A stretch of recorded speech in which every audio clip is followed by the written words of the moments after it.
Thank you. So there's one guy who hasn't heard the Slingshot hard candy story yet, and he's sitting there. That's a good boy. All right, so my name is Karl-Henrik Nilsson. I am a software developer from Sweden. If you don't know where that is, I'm going to show you in a minute, don't worry. So anyway, I'm going to try and be a little bit funny. I'm usually not, but since I am the only thing that stands between you guys and beer, I figured I might do, a little bit extra. So I'm going to talk to you a little bit about it. So first of all, like I said, if anybody here thought that we're going to talk about home invasion in any kind, because I know it's hacking your home, but you've been lied to. We're not going to talk about lockpicks, circumventing alarm system, nothing like that, sorry. I used to be a locksmith though, so seek me later with a couple of $100 and we can do business. So anyway, if you don't know where Sweden is, it's here. We're the socialist country that don't like to be social.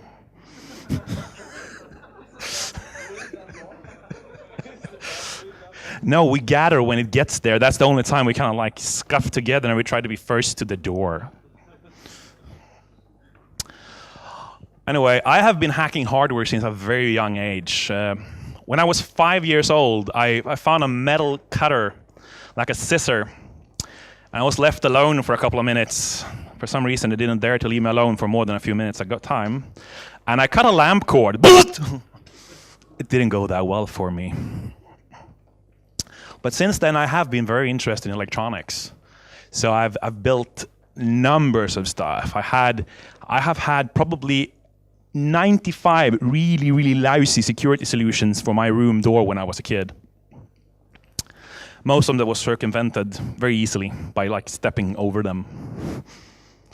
But I've also had the huge fortune of being allowed to work in the telecom industry, writing code for basically anything from toasters to mobile cell phone communication systems. So while you write apps, I used to write the things that actually receives the communication from your systems, which is a very learning experience because it's hard and I was not good at it when I started with it, but you tend to pick up a thing here or there. So anyway, I'd like to share with you how to actually reverse engineer hardware. I'm just going to grab some water. It's been much talking today. This is not vodka. What I would like you to leave with here is a working understanding of how simple wireless transmission system works, what kind of devices you could possibly or probably hack, a little bit about how modulation works, or, well, kind of works, and why on earth you should care.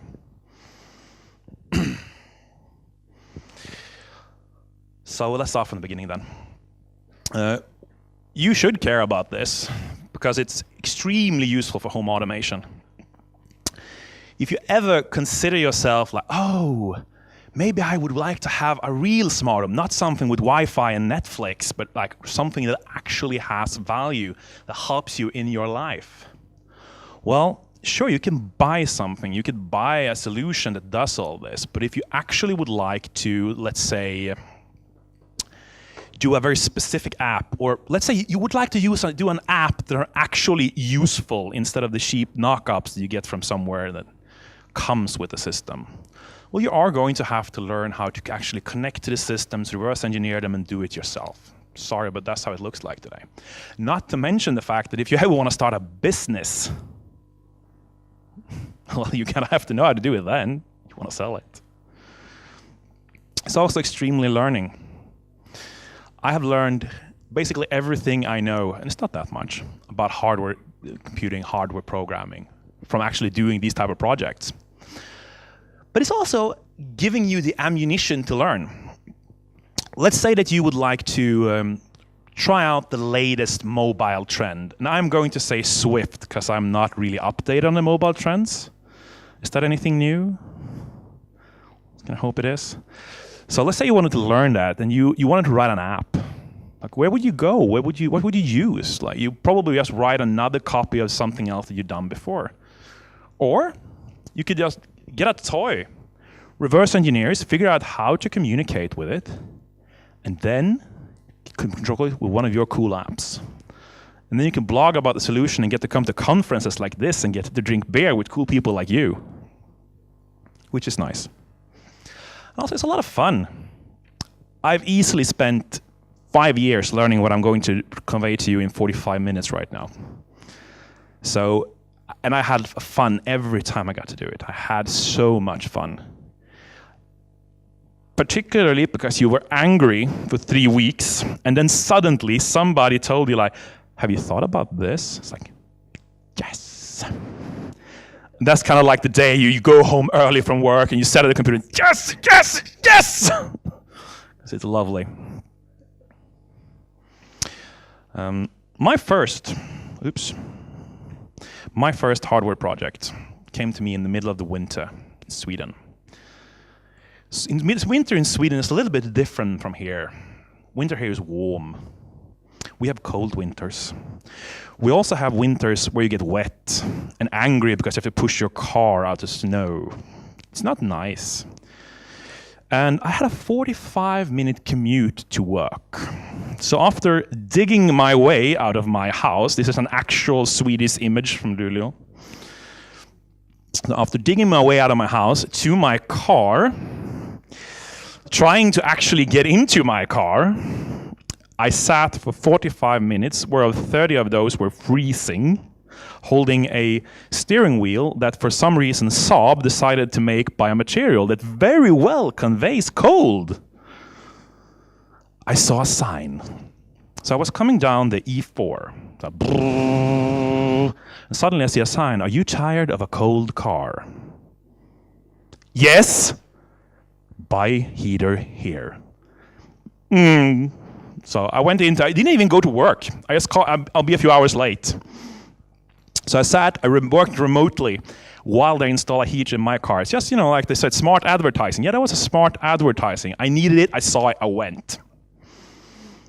So I got my heater that day, cost like 3,500 zloty, worth every penny.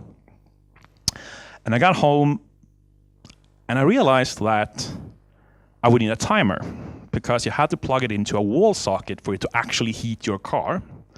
And it drained like something like 1,200 watts. So you didn't kind of actually want to have it all the time because that would heat way too much and cost way too much. So what I did was that at the first few weeks I had a timer, and one thing you have to know about Sweden, it's some days it's +2 and the next day it's -28. It's very mean that way. So what I would do is I would check the weather channel, and if they said like, okay, it's -15, okay, -15. At -5, I knew it was 30 minutes to warm car. At -25, I know it was 2.5 hours to a warm car. And then I will set the timer accordingly to this. This got tiresome real quickly, because you always forgot to do that. Like it was -5 yesterday, it's 30 minutes, okay, today it's 28, and the car is still freezing, despite spending 3,500 zloty to get this. Welcome. So anyway, so what I did was that, by the way, there was also the other option of getting up at 5 in the morning, checking the temperature, and then turning it on. I'm a software developer, not gonna happen. But I had a weather station that worked very nicely. And it told the temperature all the time. So basically, all I had to do was get an event from the weather station, have some sort of computer that could analyze the temperature, calculate when I had to turn it on, and some way of turning it on. Okay, so what I needed, all right, I forgot this slide. If anybody of you are thinking, like there's an app for that, to do all these things I described right now, this was almost 10 years ago. There were not an app for that. Also, even if we would do it today, the app for that doesn't work in -25 or -30. The app for that doesn't support like any weather station. It supports one very expensive weather station that I would have to buy from a very specific vendor that I might not even want to work with. And I would have to get an iPhone. I would like to remind you all that you are looking at a minority, so do not laugh at me. I might look like a white male to you with overweight, but I am actually a minority. I'm a Windows Phone user. Sorry. I realize that might going out on stage and telling you have an STD, but what can you do? There is no app for that. All right, so what did I need then? I needed a controller board. And I didn't settle on a Raspberry Pi because the Raspberry Pi didn't exist back then. I used something, I can't even remember what it was named, SoaCris, I think it was called. It was basically like the Raspberry Pi, but more expensive and not as easy to use. And I used a microprocessor called AVR, but I'm going to demonstrate you this. Like, think about all the things there is. Think about Raspberry Pi, because that would have had one. I would have been the happiest guy alive because I could have used that one. It would be so much simpler. And I had this weather station that I really liked, and I was strictly forbidden by my girlfriend to not ruin it. It's like, yeah, you can do that. I want to be able to get up. I don't want to see any cable. So, by the way, the guy who invented wireless technology was not single. I don't want to see any cable. I don't want to see anything on it. It's supposed to give me the correct data. If you can do that, then you can try. All right. All right. Oh yeah, and I also needed some way to activate the heater for the car, which fell on one of these simple power activators that are IP44 safe, which means that you can basically take your garden hose and shove it at it and it will still work.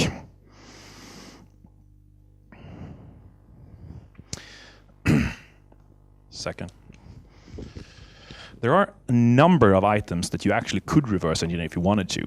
This example, I'm going to talk about a car heater because, well, it's winter in Sweden.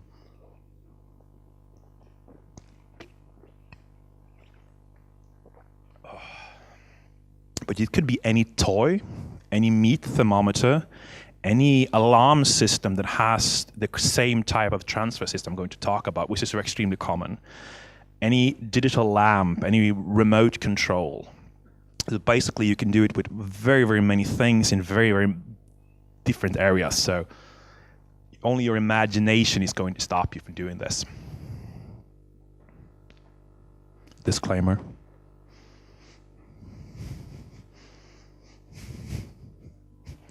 So how do they communicate then? And how can we eavesdrop on them? It's okay to eavesdrop on electronics. They don't have feelings. Basically, every cheap item that you buy use ASK, amplitude shift keying or amplitude shift modulation, depending on who you ask. And the other most common is frequency shift keying. The difference between these is that they communicate by modulating a bit stream into data by either changing the frequency. And this is a lie, but basically it will explain the difference. So if I were to encode data in this talk using frequency, I would probably do like 0, 1, 0, 1, 0, 1, something like that. But if I were to encode this in ASK with an amplitude shift key, I'll go like 0, 1, 0, 1, 1, 0, 0, 1, 0. That's basically the difference. Hope I didn't hurt anybody's hearing. So that's basically how they work. You don't have to care that much, but you have to know about it. Because if you don't know about it and you try to actually demodulate frequency encoded data with an ASK demodulizer, it's not going to work because you're going to get the wrong data. It's not going to get anything useful from it. Just remember that most stuff uses ASK. So, to get the data, you're going to need 3 different things. You're going to need something to listen to. Like I showed you before, this can be any toy, any remote control, any meat thermometer. Considering it like if you wanted to make sure that your steak was perfect, but you also had to run to the post office, you can connect it. You can connect this to the internet, and you can have an app that basically asks your servers every 2 minutes, "Is my roast done yet? Do I have to rush back? Can I get a cup of coffee?" And you may think I haven't done this, but I have, and it's actually very nice to have. Oh yeah, and you're going to need something to listen with. This is an ASK receiver for 433 megahertz. They exist for a number of different frequencies, and also they exist for frequency shift keying as well. But this is for amplification shift keying. They cost a lot of money. I think it's like maybe $1. So it's not that expensive, but they work gloriously well for the purpose that I'm going to demonstrate for here. If you want to know which one to buy, you do this very extremely complicated thing. You pick up the thing you want to decode, in this case my transmitter for the power one. You look at the back, and there's the frequency. So it's actually very, very simple. So it's almost always there. But it's a good thing to know, because then you don't have to get one of each and try, like I did before I realized. You're also going to need something to record it with. Does anybody know what this is? Excellent. Who said that? You said it. A couple of guys. Good. Okay, it's an oscilloscope. This is the one I have at home. It's like, I don't know, 1,000 zloty, something like that. Pretty cheap. It would be horrible of me to suggest it. You start a hobby by spending 1,000, well, it's zloty or something like that to start it, but it could be used for it. If you want to be even more advanced, you can use a logic analyzer. This is like the holy grail of reverse engineering. I got one of these from a friend. I love him. You can connect each and every one of those to a hardware item, and you can tell it like, okay, when a signal has been on for this specific amount of time, trigger, and then give me all the data that was produced during these timestamps. You can reverse engineer things like, ooh, they're lovely. You can connect anything to a microprocessor and get like all the signals, everything. That cost like 2,000 zloty.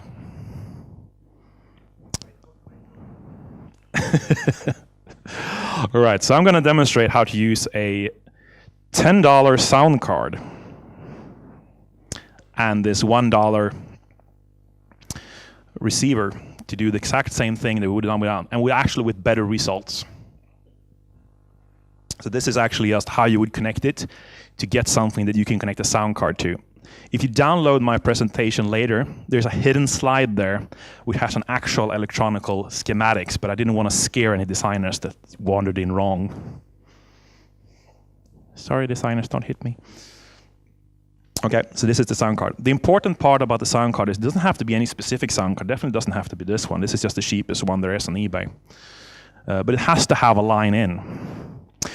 And the reason behind that is that a microphone input is optimized for speech.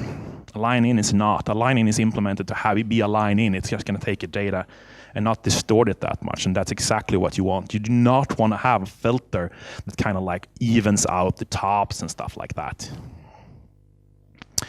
There are a number of programs that can be used with this sound card to get a data when you've done this connection that turns it into oscilloscope. And I've tried a lot of those, and they work very nicely, but none is better than Audacity, which is an open source, free software sound recording program that is just awesome. So, putting it all together then. Everybody with me so far, by the way? Haven't lost anybody? It's pretty simple, right? So when you connect this thing to Audacity, Audacity, I think? Audacity, sorry. You will get like a bunch of static because you ain't transmitting anything. But this is what it's going to look like if it works. And it's always nice to have like these small sanity checks like, is it actually working? Did I do something wrong? Especially when you're doing something for the first time. I'm not going to admit how many times I got it wrong. It's like 2 resistors and 1 cable. 30. I think I probably, if I would have tried doing it by just trying all the possible combinations, it would have gone faster. Okay, so I'm not a really good solderer. When you zoom in on this, you're going to see, like this is not even the furthest you can actually zoom in with Audacity. It's a really amazing software, how deep into the sample sizes you can go. But this is the furthest you actually will ever need to go. You will see all the static, you will see the kind of square waves. You will not see anything that's actually resemblance of data. So this is different. Can anybody tell me what's different in this picture? Yeah, great work. Repeating patterns. So every time I pushed this button, I started to see repeating patterns in the recording. So that told me that, oh, this is where I was supposed to zoom in. So when I zoomed in on this, oh, look at this. Continuous pulse of data. Zooming in even further, I noticed that it's square wave. Square wave is like what we're going for in the reverse engineering kind of school. We're looking for square waves because this means that this is something that we can transform into binary data. Still with me?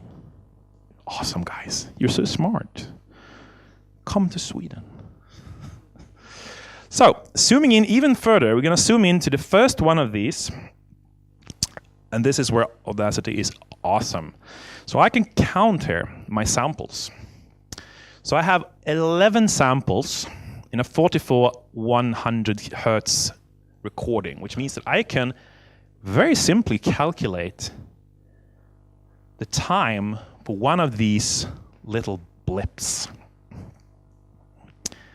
And I can then use that.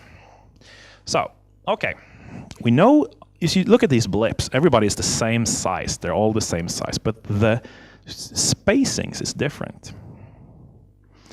The spacing here, as you're going to learn very soon, is very important. Normally, if you look at just the most simplest encoded bitstream, like from a, say, remote control, you can easily replace the receiver with an IR receiver and just take a remote control and push it to it. You would see basically just ups, down, up, down, because it basically as encoder bitstream is ups and zeros as downs. It's very, very simple because you have a set timer.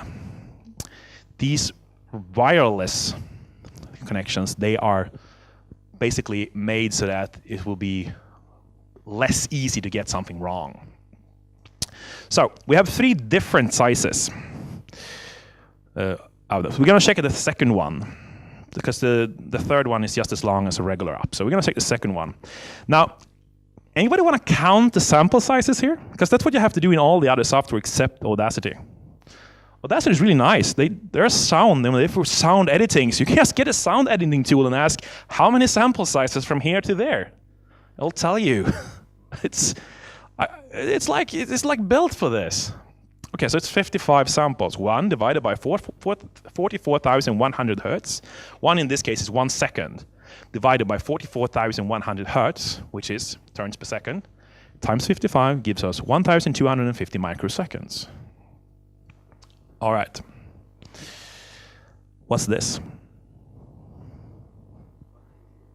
It's a good guess. Well, it's 110 sample sizes. So it's 2,500 microseconds. Okay, so we have all the timings that we actually need to do this. That means that this first one, I'm not going to lie to you. It's not easy to do that. This took me like 3 months. But I'm not a smart man. This first one comes in all the packages. Every time I pushed the button, this one appeared before every package. So I guess it's safe to assume it's a start bit. It tells us that here comes the data, better get it. This one is a 1. I'm telling you that it's a 1 because I said so. It might be entirely true that this is a 0. And I am communicating with these things because I can make these work very simply by simply telling them the exact opposite of what I think I'm telling them. But probably it's a 1. And this would be a 0 then. So basically what you're looking here is something that tells us that every time we have a blip, depending on how many seconds or microseconds afterwards, that tells us what data you're actually receiving. So a start bit then is 250 microseconds of amplification and 2,500 microseconds of nothing. well, there's carrier wave, but there's not very much amplification.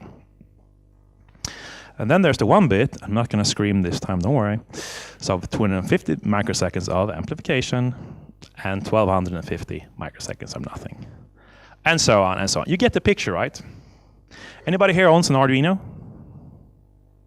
Like all of you. Oh, I love that. Mobile developers really embrace IoT. Anybody own a Raspberry Pi? Okay. How many owns a Netduino? Not all at once. Oh, there was one! You and me, boy!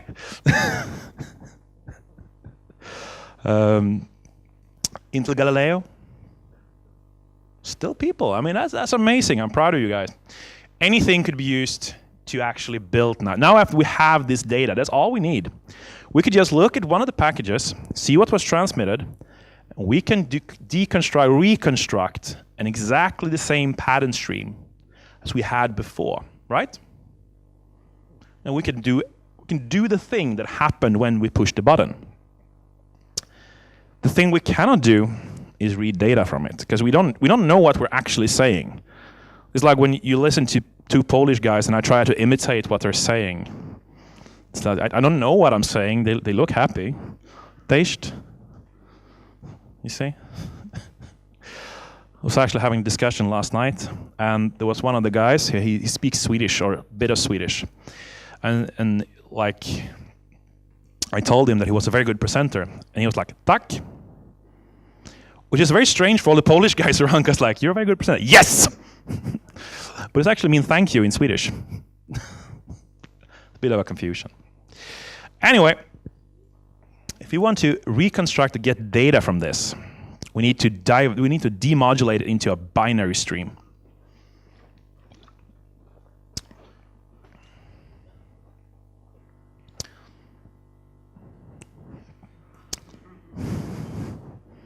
But what about the other 1,000?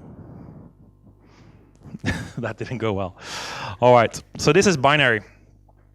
Zeros and ones, ways to tell numbers. And what is this? Correct. When you're transmitting something wirelessly over almost any data package that is commonly used, they transform these. So this is basically why it took me 3.5 months. It was when I came back, like when my device was done and could turn on my car heater, it was 25 degrees in June. So anyway, this is what had me stumped for a long time. Most of these, including Nexa, but Nexa does it a little differently, I'll tell you about that too, is that they encode them. So a 0 is 0, 1, and a 1 is 1, 0. So this is still the same number. It's 0, 1, 1, 1, but it's encoded to be more fault safe when transferring.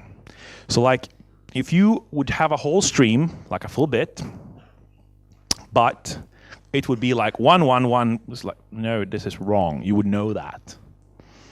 Unless you're trying to decode something that's made by Nexa, because they're more logical. They say 1, 1 or 0, 0. It's just different ways, and you have to kind of know this. So prepare for some really, really long hours using pen and paper to actually figure this out if you're trying to do something really seriously. There are usually toys I would recommend as the first thing you kind of start out at if you want to like deconstruct something, because they're usually not. They're made in China, they're made in a rush, and people wanted to like get them out to market quick and make money. So they're usually not very well designed. I tried with a $2,000 weather station. I'm still quite sure it was encrypted. I haven't gotten that one yet. But anyway, my recommendation for this is it's pen and paper. Sit down, get your pen and paper out, and try and figure it out. I have a trick that I tend to use. So this is a weather station that I actually have hacked. Promo picture though. So what I usually do when I'm trying to figure out data, one thing that we can see directly is I have to think actively about what we're looking at. Okay, so we're looking at something that has 2 data points. is 19.8 degrees Celsius. This is not Sweden. And we have 48 degrees humidity. So we have 2 data points.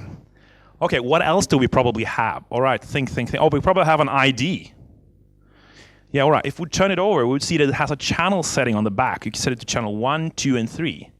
But we know it's ASK, so it cannot be a different frequency. All of them are the same frequencies. It's probably just a bit.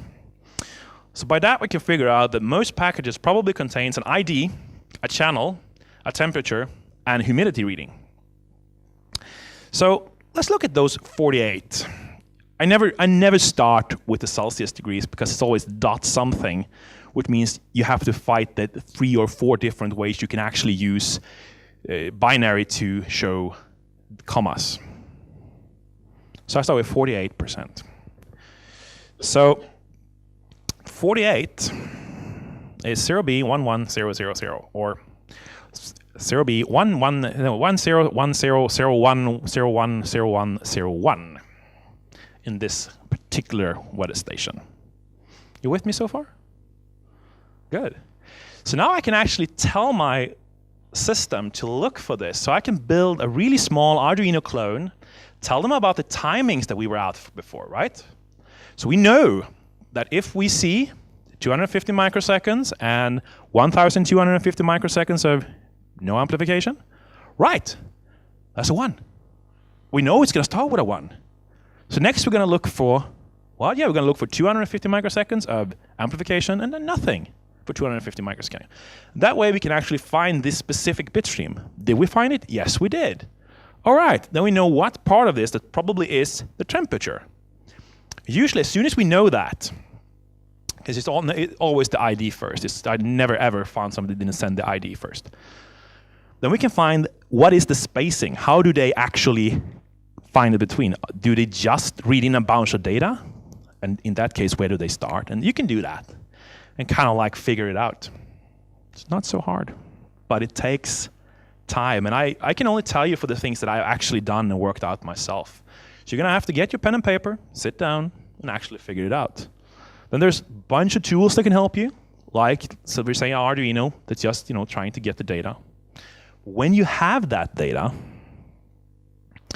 there's not much stopping you. You can just slap one of these on your Arduino or Netuino, for the guy who owned one, or any hardware platform, and we can get that data. And when we can get that data, we can build apps. We can do all the cool things we want to do. And it's just your imagination that's limiting you to do this. You can probably, I bet, since all you guys are app developers, I mean, I struggled to build my app that controlled my heating system because I wanted to be able to tell it it's Saturday, I'm not going anywhere, or what time I'm actually leaving and stuff like that. So I struggle with that. But you guys wouldn't do that because you know how to design, you know how to build cool stuff. And when you actually have the hardware, Raspberry Pi is so common today. You could just, in your app, have like an in-app purchase. Okay, this is an SD card, which has all the software that you need. This one, you could just sell like an adapter or something. You get one of these and get an SD card in the mail for, let's say, I don't know, 100 zloty, and have to buy your app. And people will just take a Raspberry Pi, connect it, and it will work with your stuff. And every time you release something new, you could sell upgrades or give them upgrades with SD cards. It's just a business proposition. No pressure. All right, I'm Karl-Henrik Nilsson. This has been Hacking Your Home. I am no longer going to stand between you and beer, so I will open up a little bit for questions.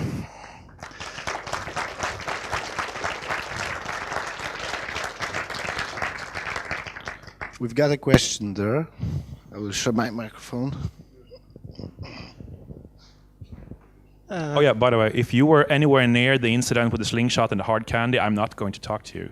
My lawyer says no. Is there a particular reason you didn't mention software-defined radio, especially RTL, SDR? I think that for a software guy, it would be much easier to buy a $10 USB TV dongle, which gives you just the raw signal of all the frequencies you are interested in, and then plug it into GNU Radio, which gives you all the modules to demodulate the signal and not do it by hand by Audacity. Second thought, that from my perspective, most signals are not ASK. Maybe toys, but for example, smart meters I have been reversing mostly used FSK, GFSK or something like that. So I personally met mostly FSK modulations. All right, so I'm going to address the first part of the question. Why do I not mention software-defined radio? It's actually an excellent question, and it's probably going to be in this talk continuously in the future.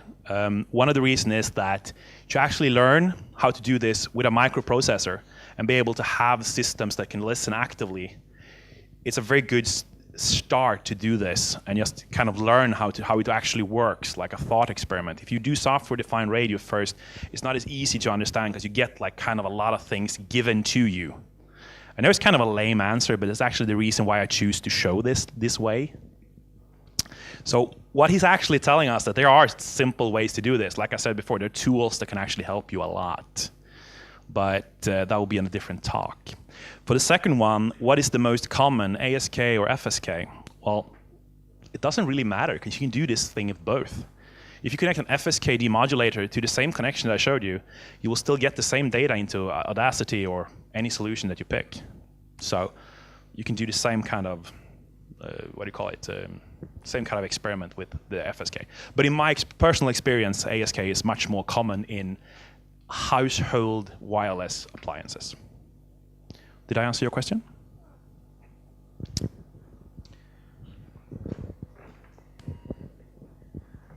In your experience, how many of the household appliances use encryptations to communicate the byte stream? Household appliances? Okay, so the question is how many items in your house use encryption on the data, correctly? Yeah. I have reversed engineered basically everything in my home. I didn't have a problem until I got a weather station for birthday present that was in the high range when I turned 30. So it's very uncommon, I would say. It is probably a lot more common if you start to look at high-end equipment. There are, for example, I have a bed that I have not been able to reverse engineer, but I tried. This has 2.4 gigahertz. The picture in the demo comes from that bed control, that blasted bed control. And it is encrypted, and it's very, very strange. It sends extremely long packages, and it's just really weird. So I think that basically things that you do not want to accidentally do something with the data is usually in some way encrypted, which makes logical sense, I think. But it's usually not the case, right? Never in my experience with anything that you buy for a household. He said not to mention Zigbee. That's true. That's good, actually. Zigbee will be encrypted. Yes, Zigbee. About encryption, have you ever tried to decrypt the kiloQ by microchip? One more time, I didn't hear you. About encryption, have you ever tried to... Yeah? Can you hear now? Yeah. Yeah. About encryption, have you ever tried to decode the system by microchip, kiloQ? Do you think it is doable to decode that encryption? No, I actually never tried that. We made a few attempts at decrypting some of the more common encryption parts of data transmission that you can find around Europe, or especially around Sweden. But first of all, it isn't legal. So anything I'm saying right now is extremely hypothetical, in Sweden at least. But we didn't have much success. Hypothetically, we didn't have much success. We did find, hypothetically, some things that were quite able to, especially those I'm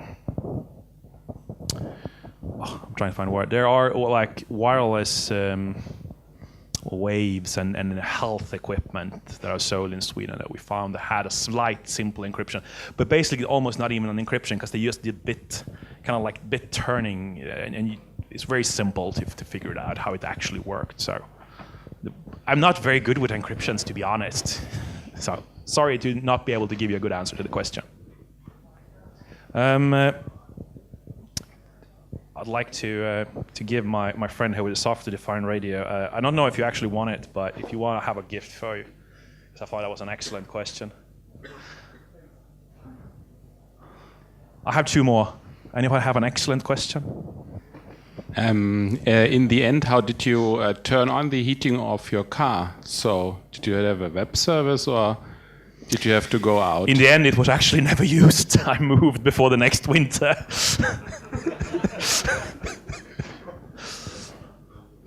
And now I have a garage, which is a much better solution in the end. But I would have used one of these.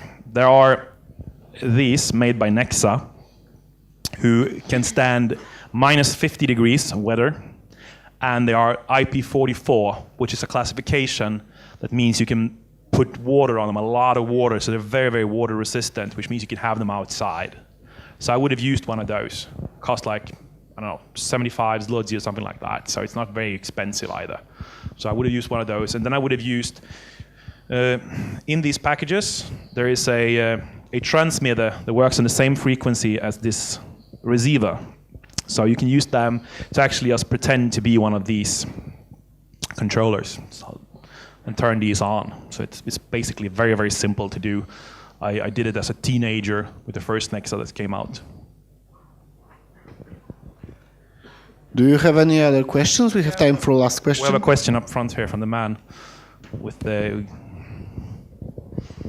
And what was the best thing that you hacked in your home that you are most proud of and was actually working? Does it have to work? Yep. No. Or was All right, working? that would be, I am, as you may see, by the way, be very glad that they can give me one of those mics that goes like this, because, I feel like the fat guy from NSYNC. But as you may see, I'm a bit overweight. So the question is, what am I most proud of as a reverse engineers? And it's my scale. I have one of those really advanced scales that measures your weight, your fat, lots of data that you get out of it, and it has this huge bit stream because it actually sends all the data to a small little platform that you can look at, and where it just laughs in your face like you're fat. And I figured out how to actually decrypt this. So it took me a long, long time, but it was basically, I think it was 256-bit package, which is really stupid. I don't know why they do that. It would be better to just actually send package for each data value if they wanted that much. But that's what I've been doing. So now I have an Excel file with graphs telling me that I'm fat. Okay, thank you very much.